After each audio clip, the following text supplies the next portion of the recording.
Muy buenas tardes o muy buenas noches, dependiendo la hora que nos escuches.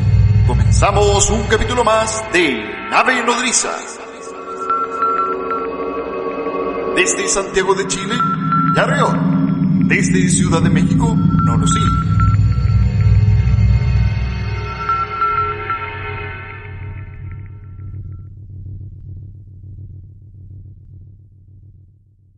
Nos encontramos con el periodista, guionista y escritor chileno, autor de las novelas 60 kilómetros, Disfrazados, la trilogía de los Césares, compuesta por Logia, El Verbo Caifman y Yandinia, Salisbury y El Cáliz Secreto.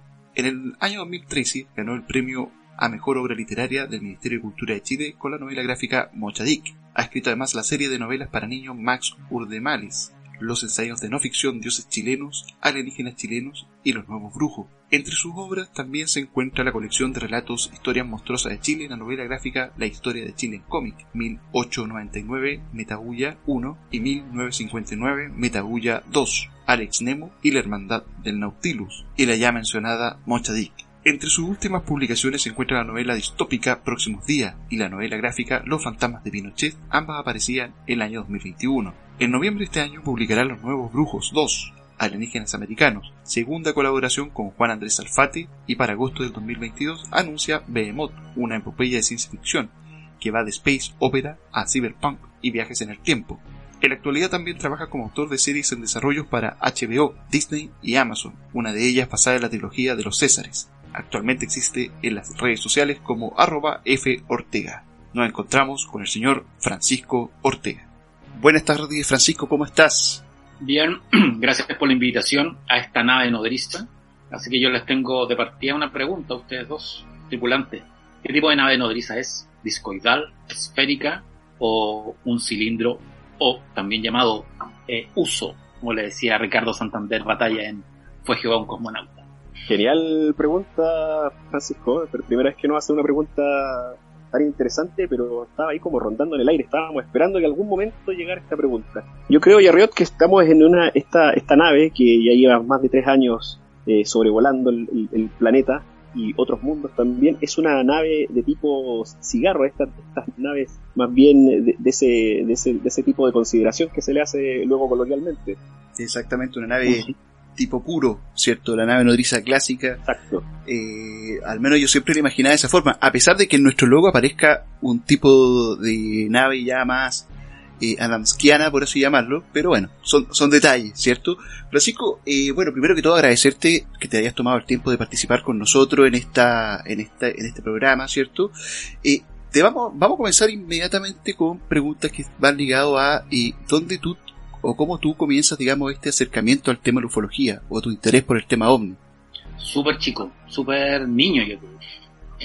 Yo creo que la culpa de casi todo en mi vida, lo tiene la revista Mampato.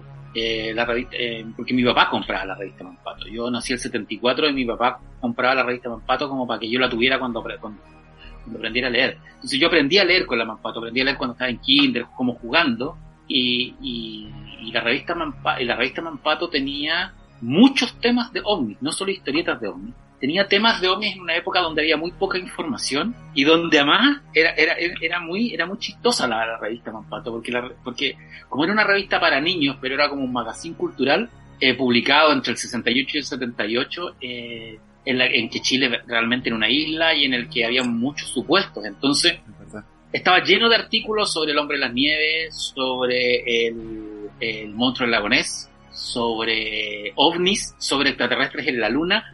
Pero la gracia que tenían esos artículos es que sostenían que los científicos de la NASA investigaban los platillos voladores. Entonces yo tenía, 9, 10 años y tenía una cazuela en la cabeza en la que, claro, para mí los científicos investigaban los ovnis, y investigaban los monstruos, y investigaban los homínidos, estos que aparecían en la montaña. Ese, yo te diría que fue mi primer acercamiento, y el acercamiento que a mí realmente me hizo explotar la cabeza. Yo tenía 9 años y mi papá me llevó al cine de Victoria en el sur, a ver Encuentros Cercanos del Tercer Tipo. Y fue como ¡pah! Como que todo. Y de ahí me empecé a obsesionar, una obsesión infantil muy nerd, muy nerd. Yo tenía un cuaderno, como en esa época, en los 80, ya sea por la situación política de Chile o lo que fuera, o porque en el fondo estaba en el tema en el ambiente, siempre aparecían noticias de ovnis en los diarios. Siempre estábamos. Llega un momento en que como que bajaron las noticias de ovnis y ahora como que de nuevo están en como no en forma tan masiva. No es verdad. Pero yo cuando cuento esta historia y la he contado en otras veces, se sorprenden. Yo decía, pero si en la Tercera, en el Mercurio, estaban llenas, habrían columnas de Hugo Correa de ovnis, entonces yo las recortaba y las pegaba en cuadernos. Y tenía dos cuadernos, uno para ovnis y otro para el monstruo del lago Ness, que evidentemente el de ovnis se lo comió todo porque había mucho menos del monstruo del lago. Mucho material había ahí. Y mucho material. Y además que en esa época los diarios traían suplementos. Me acuerdo del suplemento extraterrestre de la Cuarta, el suplemento ovni de la Tercera, de la revista Reportaje Extraordinario, y me acuerdo, y mira que nerd, para la Navidad de los 10, cuando yo cumplí 10 años, a mí me regalaron 2 libros. Existió otra humanidad y Encuentro en Montaña Roja de JJ. Entonces yo desde niño tenía una fijación muy... Yo entré a estudiar periodismo por culpa de JJ Benítez. Yo quería ser JJ Benítez. Y después, bueno, la vida me llevó a otros lados, pero yo de verdad no catálogo de ufólogo, pero hubo un tiempo en que yo sabía mucho del tema. En la educación media, el primer año de universidad, de hecho escribía de ovnis en un diario de Temuco, como que estoy hablando de los años 90, 89, 90, entonces es bueno lo que dices tú, lo que hablábamos antes de la entrevista sobre que el primer capítulo de Alienígenas Chilenas es como volver con la polola que uno más quiso. Exacto. No sé si es la polola que yo más he querido, pero sí fue como volver a un tema que a mí de verdad me interesaba, que a mí lo que me interesa del tema, y es el tipo de ufología que me interesa, no es la que trata de probar, no es la que trata de responder qué son los ovnis, sino lo que más importa son los testimonios, ¿sí? Porque yo te puedo decir, yo pienso que, claro, a ver, que desde mi perspectiva lógica es imposible o como nosotros entendemos el universo, es casi imposible que una civilización extraterrestre viaje a la Tierra, porque hay millones de excusas, y uno se las puede dar.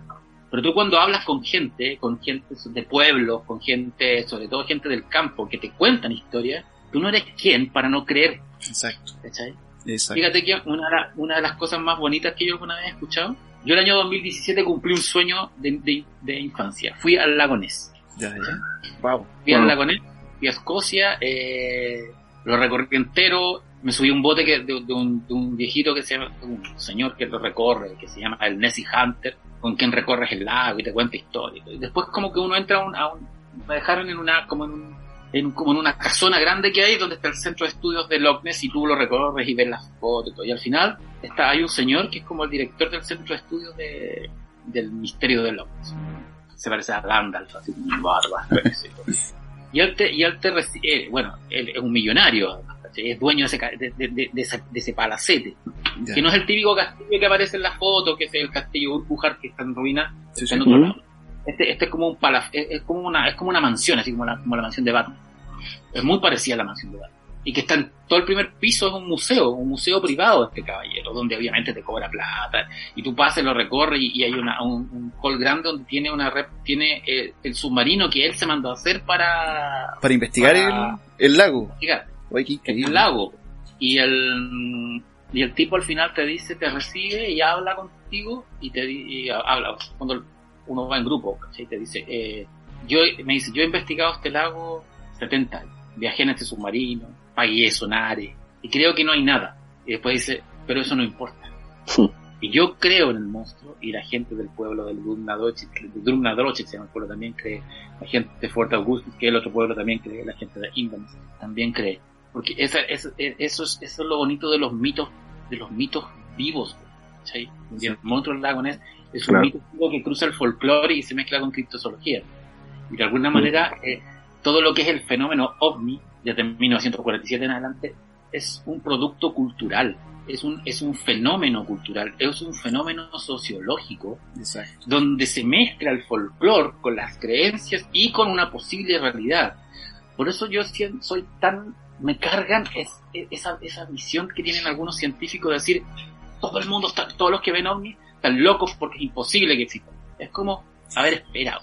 Eso tú lo proyectas en la historia de Archimayén, ¿cierto? En el capítulo, puntualmente. Sí, exactamente. Yo creo que ese es como el manifiesto de muchas visiones y aquella visión científica que se niega a ver algo que está ahí. Y ahí es una experiencia, ahí se mezcla, digamos... A mí cuando me contaron ese caso, mira, yo no cuento la historia completa en el libro porque cambié cosas porque la persona que me lo contó me lo pidió. Pero así la historia no contada es la siguiente. Yo trabajé un tiempo en el Canal 13, fui asesor de un reality, el de Rally 1810, hacía como las cápsulas históricas y además les escribía los guiones de la parte histórica. Entonces a veces tenía que ir a hacer registros en donde fue la batalla de Chacabuco, etcétera, con un equipo de periodistas que trabajaban, eran de la productora Carlos Pinto.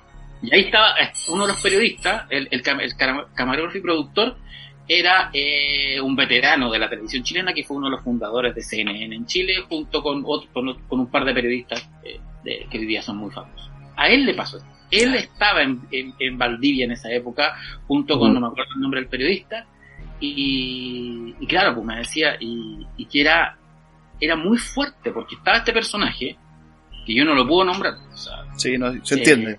Porque me puso, no, y como que armó un escándalo, de hecho después llamó por el libro, a pesar de que ni siquiera aparece. ¿Te refieres al científico? No, al científico. Exactamente. Y él me decía, era muy raro. Y después yo hablé con más gente que estuvo ahí y me decía, no, sí, fue así, era así. Pero, ¿usted está viendo lo que está ahí? Sí, ¿qué es? Algo que no existe, pero está ahí, sí, está ahí, lo estoy viendo. ¿Y qué es? Algo que no existe. Pero ¿cómo es algo que no existe? Eso que está ahí y que estamos viendo no entra en los estudios no entra en los estudios científicos aceptados, por lo tanto eso no es real. Exacto. Ya, pero está ahí. Este tipo me contaba que lo vivimos. Que él decía, pero está ahí, sí, está ahí. ¿Y qué es? Algo que no existe. Pero usted me está diciendo que eso que está ahí, que estamos viendo, no existe. Eso que estamos viendo es real, pero no existe. Y si ustedes hablan de esto, yo voy a negarlo. Qué increíble. Porque yo no voy a amenazar mi carrera académica. Un premio nacional de ciencia. No es el profesor Massa como algunos creen. No, era un sospechoso, de hecho. No, para nada. No, de hecho, yo me llevo muy bien con el profesor Massa. Y hemos hablado del tema y todo. Claro, él es escéptico, pero es escéptico y a veces es bien duro con el tema, pero reconoce estoy hablando de Massa, que hay historias que él le han contado que lo hacen, que lo dejan. O sea, yo cuando le conté esta historia y le conté quién era, me dice que no lo puedo creer. Es que no, ya él como que lo supera en esta historia. Y bueno, vive también bien cerrado. Pero claro, es como chistoso, pero también da pena, ¿no? Sí. Esa ceguera es y verdad, esa necesidad. claro.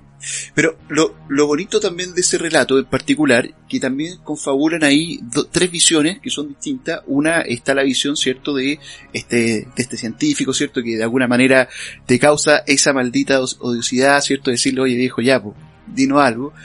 Está la imagen de que a lo mejor representamos nosotros, que estamos al medio, ¿cierto?, que de alguna forma estamos viendo algo que no entendemos, y está la imagen también de el conductor, que el conductor de alguna manera está muy pegado también con, o mejor dicho, tiene conocimiento de este personaje mítico, y que representa también esta tercera visión, o a lo mejor visión primaria, de lo que es el fenómeno, al menos en la zona, y que de alguna manera es el que bautiza al nombre del capítulo, ¿cierto?, que no, eso fue un Archimayén. O sea, chocan, digamos, estas tres visiones, esta visión como si se quiere como más tradicional, más cultural, la visión científica, que lo niega todo, versus, exacto, el ciudadano a pie, el ufólogo o la persona que de alguna manera cree en estos temas, que dice, ok, estoy viendo algo y no lo entiendo.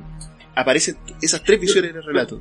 Pero si tú te fijas, si uno analiza como desde una perspectiva más seria todo lo que es el fenómeno ovni tradicionalmente es el choque de estas tres visiones. Está la visión del claro, testigo, que es una persona que generalmente son personas comunes y corrientes frente a un evento extraordinario. Estoy citando al profesor Lacombe de Encuentros Cercanos del Tercer Tipo. Está la visión generalmente de un científico o de la rama de la ciencia oficial, que es más bien escéptica. Y por otro lado hay un ingrediente que puede ser o tradicional, o folclórico, o religioso, o espiritual, que rodea todo esto y que de alguna manera vincula con una cuestión muy atávica que tiene la civilización humana en general. Exacto. Que es esta idea de que hay alguien en el cielo. Claro. Hay algo en el cielo. A mí una vez una conversación con Javier Sierra, él me decía que si uno lo piensa bien, ¿qué nos diferencia de los animales? Si tú pones un animal frente a la música, un gato, un perro, un delfín se conmueve frente a la música. Si lo pones frente a una escultura, reacciona frente. Si lo pones frente a una fotografía, también la mira. Si la pones frente a una película, también la mira. Si la pones frente a un escenario donde hay gente actuando, también reacciona a eso. Exacto. Pero los animales no pueden contar historias y no pueden leer. Y esto es lo que nos diferencia de lo que nos hace cultura, que podemos contarnos historias. Claro.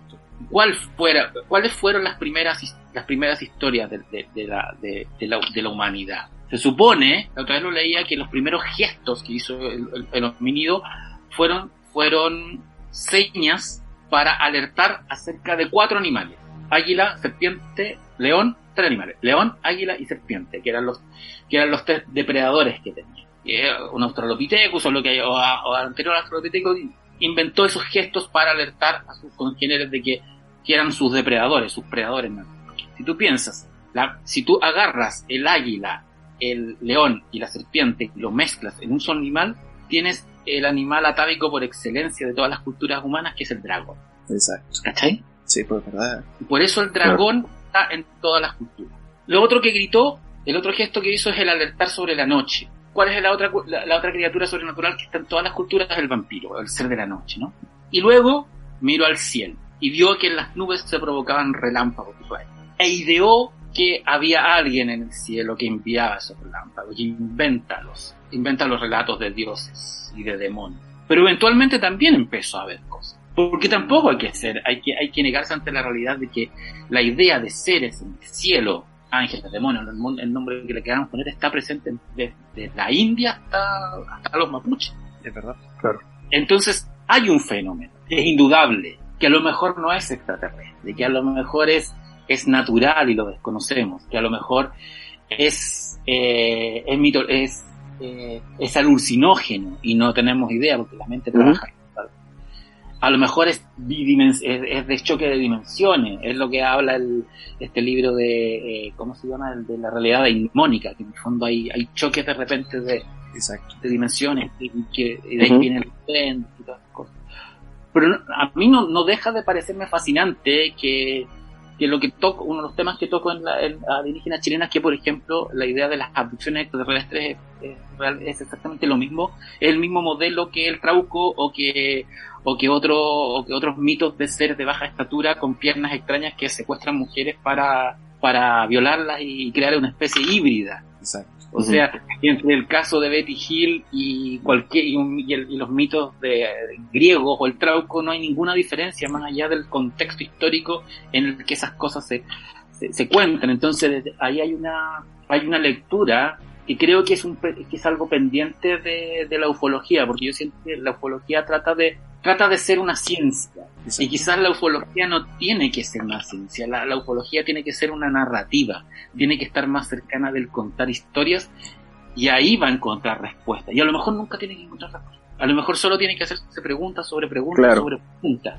porque básicamente lo que hablábamos al inicio, uno puede dudar en la base de todo, puede dudar de que bueno, no se puede viajar como entendemos el universo, supuestamente no podemos viajar por la distancia, pero de lo que no puede dudar, o sea, yo no puedo dudar de alguien que me cuente, me dice, ¿sabes qué? Cuando yo era niño habían unos seres de pequeña estatura que me visitaban en mi casa, y eso está lleno. Sí, es verdad. Exacto, es verdad eso. Sí, la oralidad se manifiesta ahí, pero bueno, sobre todo para los pueblos originarios de nuestros países, bueno, de toda Latinoamérica, se da mucho eso, Francisco, y un poco hablando de este niño que nos comentabas al inicio, Francisco, que fue creciendo, que fue descubriendo agrupaciones como la MUFON, y que llega hasta lo que conocemos hoy en día con toda tu obra y esta obra que tienes de Alienígenas Chilenos. Yo quería preguntarte respecto a varias cosas que tiene este texto, pero sobre todo a lo que simboliza para ti, más que el origen del glifo como tal, de lo que es el gigante de Atacama, este primer dios, como lo llamas tú en el libro, uno de los primeros dioses chilenos de los que tenemos uso de razón y que se manifiesta en este gran dibujo que puede ser observado desde la altura. Más allá de la creación, de cómo se creó este dibujo, el simbolismo que representa para ti el gigante de Atacama, que de hecho está impreso en la portada de tu libro, ¿qué es lo que significa para ti este dios chileno? Es curioso lo del gigante de Atacama, porque yo les tontaba que yo había conocido todos estos temas por la revista Mampato. Y tanto en la revista Mampato como en los suplementos extraterrestres que traía la tercera, hablaban mucho de las líneas de Nazca. Las líneas de Nazca, el espacio puerto de Nazca. Recuerdo que después vi la película Recuerdo del Futuro de Eric von Däniken, el documental, basado en él, antes de leer el libro. Exacto. Y Däniken hablaba de que las líneas de Nazca eran como el espacio puerto y bla bla bla. De hecho, incluso después me compré unos cómics que salieron en esa época. Todavía los tengo guardados, que son unas historietas basadas en los libros de Däniken. Y en la única librería de mi pueblo, el único libro de ovnis que había y que alguna vez compré, porque tenía que ir a Temuco a comprarlo, era un libro que se llamaba El misterio de las pistas de Nazca. Y para mí las pistas de Nazca en mi cabeza infantil era como el lugar absoluto. Hasta que de repente, cuando tengo como 13 años, este personaje que yo cuento ahí en el libro, que es don Roberto Pérez, que es era como un profesor de filosofía y le gustaban los temas y me prestaba los libros, me habla del gigante Atacama y que él lo conocía y le había sacado fotos. Y él decía, el gigante Atacama es más importante que el candelabro de Pisco y que las líneas de Nazca. Porque el gigante Atacama es el verdadero retrato de él era súper creyente en estos temas, el verdadero retrato de un astronauta del pasado. Él lo comparaba con el astronauta de Palenque, a ese nivel. Y decía, correcto. Y es chileno y nadie habla de él. Todo el mundo habla de Nazca y nadie habla de él. Entonces cuando él me cuenta esto y me muestra las fotos que él tomó, porque además el gigante Atacama al contrario que las líneas de Nazca igual se puede ver porque está en una ladera.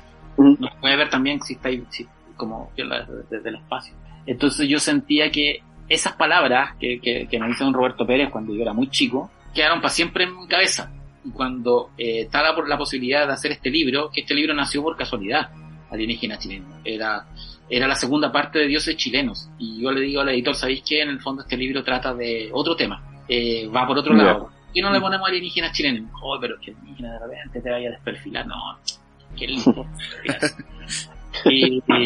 Y trata de eso y de repente yo puedo escribir un par de temas más que tienen más que ver directamente con el fuera del folclore, que es básicamente el primer capítulo y el último, con el área 51 chilena y la constitución y todas esas cosas. Y él me dice, pero probemos a ver qué pasa con esto. Y bueno, o sea, fue súper tiempo. O sea, el libro de hecho le fue mejor que a Dioses Chilenos, y en ese sentido creo que una de las gracias que tiene el libro, y yo creo que no es menor, es que demostró que había algo que yo siempre he creído, que el tema siempre acá en Chile interesa mucho y nadie estaba sacando, y hacía mucho tiempo que no se hacían libros de este tipo. Es verdad, me encantaría que se reeditara el libro de Santander Batalla, Los Sin Nombre, que yo además los compro, siempre lo he comprado cuando lo he encontrado en librerías viejas, el abordaje al Caleuche de ¿cómo se llama? De Armando Cárdenas, que es un libro que es alucinante, o sea, es un libro de investigación sobre el fenómeno del Caleuche desde la perspectiva ufológica, como si el Caleuche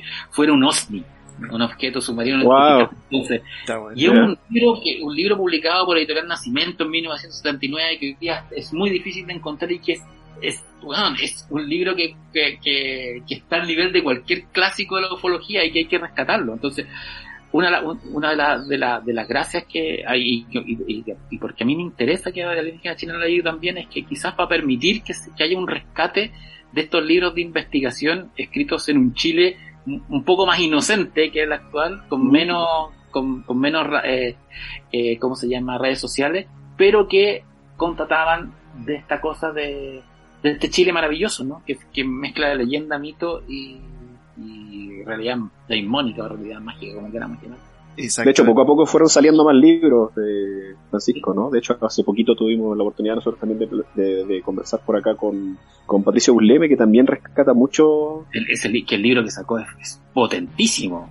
Muchos casos chilenos, casos que... Éramos compañeros de universidad, éramos compañeros de universidad. Mira, y hablábamos estábamos en el mismo curso, hablábamos harto de estos temas. Y de hecho, a mí me siempre lo he llevado a la radio, a los programas que he hecho para entrevistarlo, y a mí el libro de Pato me gustó mucho. De hecho, yo quería que ese libro saliera por Planeta, pero el Planeta estaba lleno y se la movía y con todo, y con el editor y todo, y estaba casi listo. Pero el problema es que el plan editorial de las multinacionales ya estaba hecho, entonces le dijeron, ok, ya, pero el libro sale el 2022. Y el Pato no quiso, prefirió sacarlo solo, pero da lo mismo. O sea, igual el libro está teniendo alta atención, y es una, yo te diría que una de las mejores investigaciones sobre la casuística netamente chilena, y está muy buen reporteado, porque el Pato es muy buen reportero, es un tipo, es un ufólogo de calle, ¿cachai? Busca los testigos. Me acuerdo que estábamos en la universidad y fuimos a ver a JJB con el Pato, a la Osaki. Mira los recuerdo, las antiguas aventuras. Bueno, uno de los temas que de alguna forma él nos comentaba era la poca producción, digamos, nacional en cuanto al tema de las investigaciones propiamente tal. Y por eso él, como caballero blanco, ¿cierto?, toma esta bandera y empieza a realizar este tipo de investigaciones que de por sí son bastante, muy interesantes. Yo no sé, ¿qué te parece a ti en cuanto al estado de la ufología nacional? ¿Cuál era tu visión en cuanto a por ejemplo, las investigaciones que se han llevado a cabo y cómo los autores, digamos, que existen hoy en día? Hay harto autor y autor autopublicado que tiene libros muy interesantes. Se me olvidó el nombre de un libro no sé el nombre del autor, pero que es un diccionario como de apariciones de humanoides en Chile, el de Von, que tiene un nombre alemán. Freddy Alexis, que va para otro lado, que en el fondo busca una explicación más sobrenatural de la ufología. La ufología paranormal, que le llaman. Hay harta omnilogía en Chile, pero yo te diría que a nivel de investigación en terreno, el que mejor lo hace es el Pato Burlemes, pero por lejos. Porque tiene porque, a ver, Alienígenas Chilenos es un libro que tiene un poco de investigación, pero tiene más de búsqueda patrimonial, en el fondo de mezclar mitos y casuística, básicamente, como una de caso. Lo que hace Pato es ir al terreno y buscar a la gente, como perseguir. Y eso estoy de acuerdo con él, que falta, aunque a Pato no le conviene que haya más. Pues, en el fondo es bueno que que tenga esa corona y que siga teniendo esa corona. Claro. Por otro lado, claro, hay instituciones como UFON, como el CEFA, y otras que han habido. O sea, Chile debe ser uno de los países que tiene más instituciones de investigación privada de ovnis, porque es un tema que yo insisto, siempre gustó mucho. Hay proyectos de hacer series de televisión. Es verdad. Está el proyecto de hacer la tercera temporada de OVNI en TVN, que desgraciadamente ayer supe que TVN dijo que no. ¿En serio? Que yo conozco. Wow. Ayer hay un par de proyectos pensando ya más en plataformas. Yo estoy trabajando en uno, de hecho, como guionista y como... Buenísimo. Y como parte del comité, como buscándolo. Lo está haciendo una documentalista. Es bueno que haya mujeres en este tema. Claro. Hay una serie, yo acabo de terminar ya en ficción una serie para una plataforma que no puedo decir el nombre, pero es una serie que hizo Fábula con esa plataforma, y yo fui el guionista, y es una serie sobre una invasión extraterrestre en Latinoamérica. Y hoy día se terminó de rodar, hace 2 horas. Hoy día sábado. Qué genial. Una exclusiva. Es la primera serie de ficción latinoamericana de ciencia ficción ufológica. Al menos nos puedes decir si es una plataforma vía streaming, me imagino. ¿Estamos hablando? Es vía streaming, es como bien lujosa. Buenísimo. Es bien lujosa y tiene platillos voladores, tiene relación con los mitos aztecas y mayas. Un montón Buenísimo. De cosas. Es como es chilena-mexicana, así que no puedo decir el nombre, pero lo cuento desde primera fuente, porque yo soy guionista y uno de los co-creadores. Así que la cosa se está moviendo, y yo creo que va a seguir moviéndose, porque están pasando, o sea, si tú te fijas hoy día el streaming, tenía una serie de J.J. Abrams sobre tenía la de Netflix, que les ha ido muy bien. En Amazon hay un montón. Hay mucho interés yo siento que estamos viviendo una nueva ola de la ufología a nivel masiva, que influye en harto lo que ocurrió con la US Navy, lo del Pentágono. Pero van a haber más noticias. No sé si han visto la serie que hace Sierra, que hace Javier en España, que se llama Otros Mundos, que es buenísima, que la saca Movistar allá. Que es de hecho es una serie que es una mezcla entre ficción y no ficción, porque en el fondo la serie comienza con Javier Sierra niño, cuando compra las revistas de OVNIs y comienza a investigar, va a ver ET, y a partir de eso termina viajando a Roswell y lo sigue y va al Área 51 y investiga los temas. Y es una serie que le ha ido muy bien en esto, porque además tiene la gracia de tener la perspectiva creyente y la perspectiva escéptica. En este tema. Entonces estamos ante una época muy buena para dedicarse a estos temas. Además, programas como el de ustedes no son los únicos. Hay mucho programa en plataformas, tanto en stream, en YouTube, como en incluso mini programas en Instagram, no solo en Chile, también en todas partes. Entonces es una buena época para meterse esto, pero es una época que yo siento que necesita una perspectiva nueva y una perspectiva menos charlatana y más seria. Porque, a ver, el problema de la ufología, y en el fondo no es el problema de la ufología, el problema lo tienen en general, incluso las ciencias exactas y serias, es la charlatanería, ¿cachai? Que es la explicación fácil, ¿cachai? Que es lo que Alan Moore dice respecto de las teorías de conspiración, que las teorías de conspiración son entretenidas, son súper entretenidas, porque básicamente es folclore contemporáneo, pero las teorías de conspiración son la explicación fácil para un montón de fenómenos sociales, políticos y científicos. Entonces, el tema es que hay que empezar a buscar nuevas perspectivas de mirar este fenómeno. Por eso yo te digo, a mí me interesa la perspectiva narrativa histórica y oral del fenómeno, ¿cachai? Cómo se relaciona este fenómeno con el arte de contar historias. Porque por algo la gente de las estrellas, por llamarlo de alguna manera, es el relato fundacional de todas las culturas, como lo fue el dragón, como lo es lo que hablábamos del dragón y lo que hablábamos del vampiro, como un triángulo de tipo podría. Francisco, y en este sentido lo que comentabas al respecto de todo lo que sucedió ahora a mitad de año con el Pentágono y más allá de todas las imágenes que se vieron videograbadas, respecto a lo que viene en la ufología, justamente con esta apertura de un nuevo Blue Book, nos dimos cuenta que lo estaban estudiando los estadounidenses más serio de lo que nosotros pensábamos. ¿Hacia dónde crees que vaya el camino, que marque este camino lo que está sucediendo en Estados Unidos? Porque mucha gente incluso habla de que está cambiando la narrativa respecto a la postura, hoy al hablar de los ovnis, yo diría directamente, porque incluso ya tenemos el acrónimo OVNI se desaparece, se cambia, y ahora hablamos de los UAP. ¿Para dónde crees que va la dirección en cuanto a todo lo que sucedió, sobre todo en este año? Yo creo que sería cuando empezó ya a mostrarse lo que había publicado el informe. Se supone que a final de año va a haber otra parte del informe que se va a publicar, pero ¿qué crees que nos marque este tema que sucedió en Estados Unidos?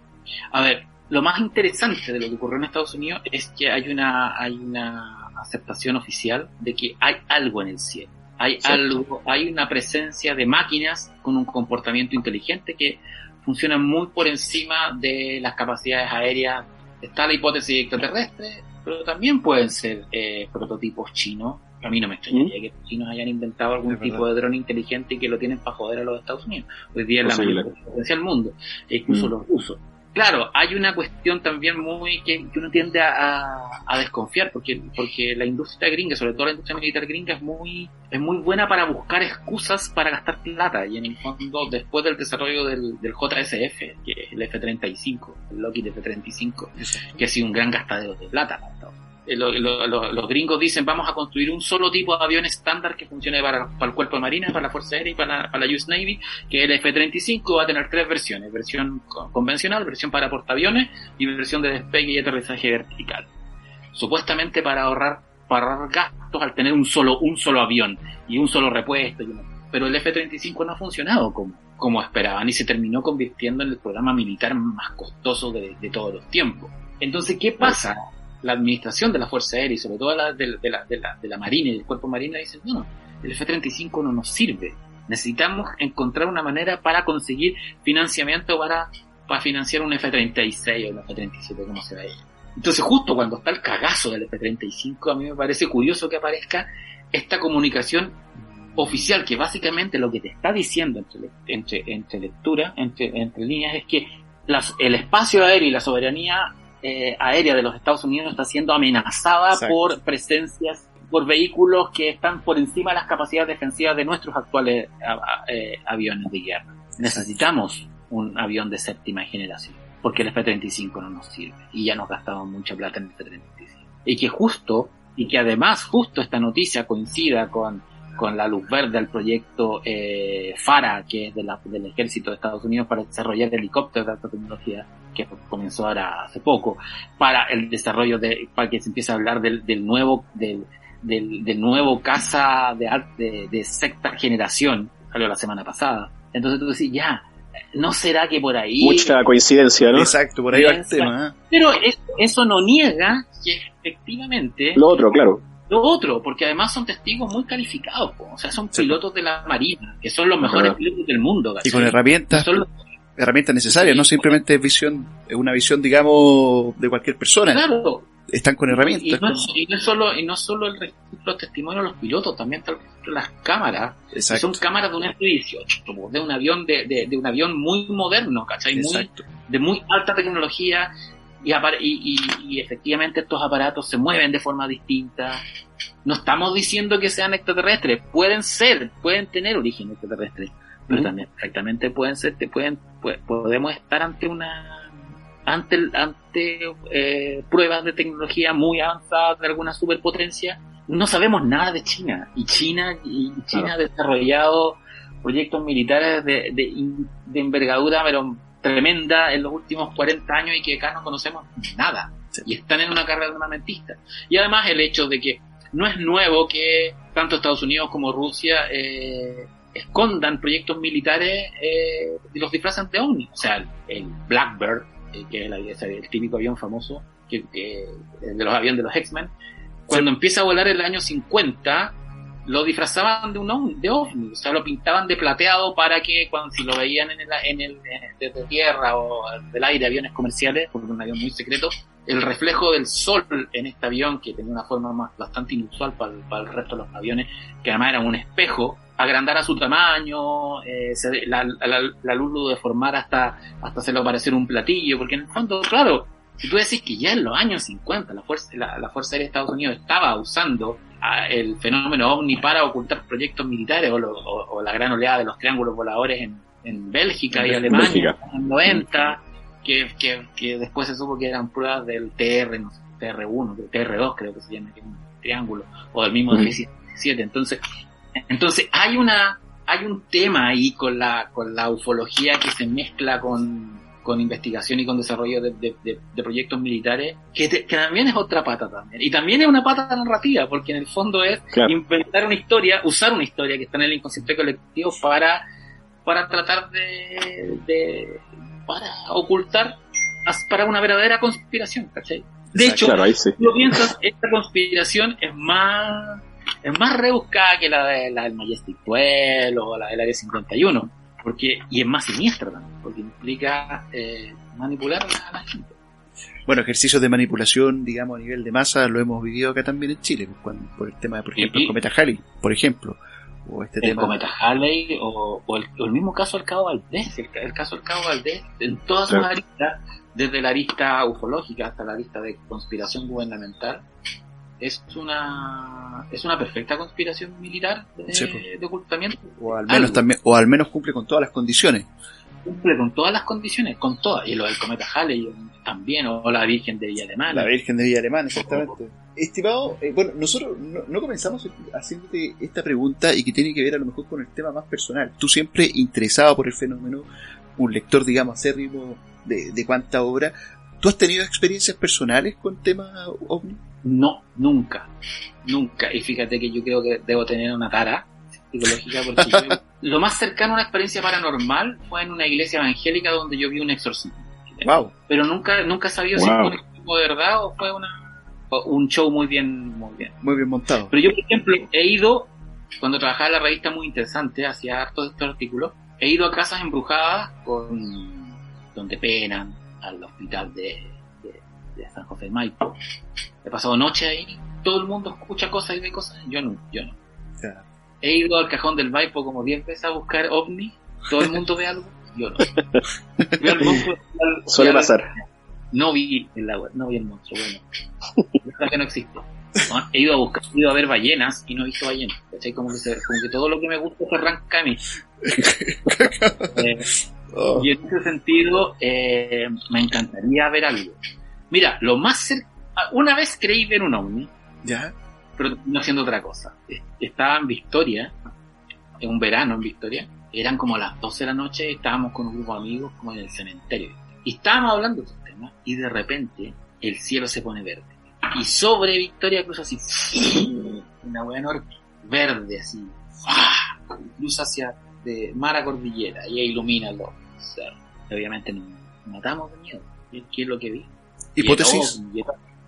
Y lo que, no, después se supo lo que fue la Salyut 7, cuando cayó en la Pampa Argentina.